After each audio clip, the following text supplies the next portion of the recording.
Director of Levant Institute for Strategic Affairs. Great to have you here with us on TRT World. Since Donald Trump came back to the White House, do you think the world has become a safer place? This is a very tough question to answer. It's not sure that is today a safer place. However, when it comes to the conflict in Yemen, I think more particularly, it's obvious that the Trump administration and the president himself escalated his rhetoric against the Houthi, coupled with a renewed direct threat to Iran to stop funding and supporting the Houthi proxy. Definitely this stance, it's a multi-dimensional or multi-audience message. First of all, definitely it's an audience to the domestic U.S. audience, saying that there is a new sheriff in town and that Trump is radically different from Biden, that he is defending U.S. interest in a bold way.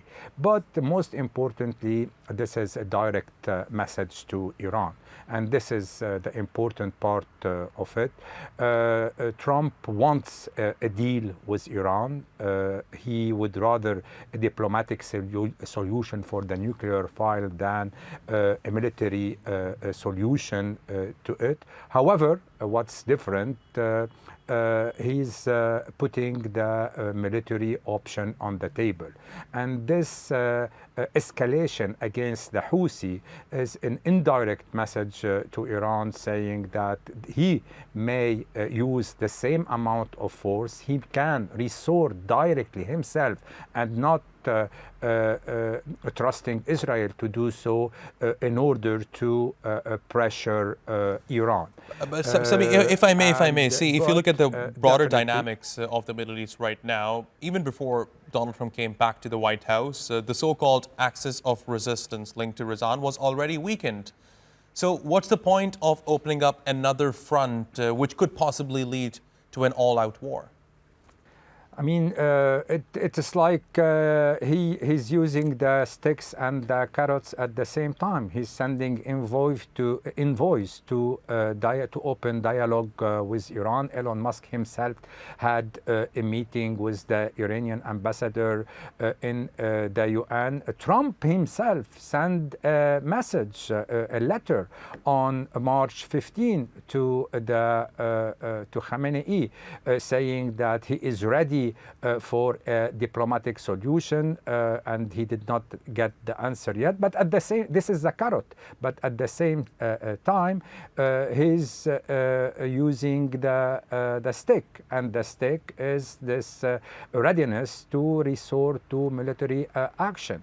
Let's keep in mind that 6 years of bombing Houthi by the KSA, an important ally of Washington, did not lead to any kind of solution. On the opposite, Riyadh at the end tried to manage its relationship with Iran, open up to Iran to find a solution, not a sustainable solution in my view, but at least the Houthi missiles stop reaching the deep state in Saudi Arabia.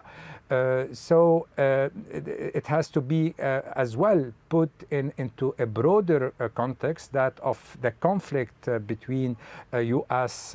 and Iran, keeping in mind also that Iranian assets in the region since October 7 has been seriously degraded and diminished.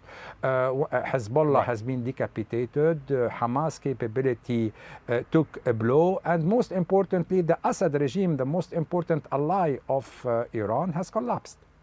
Fascinating insights. Sami Nader, thanks very much for joining me here on TRT World. Appreciate your taking out the time.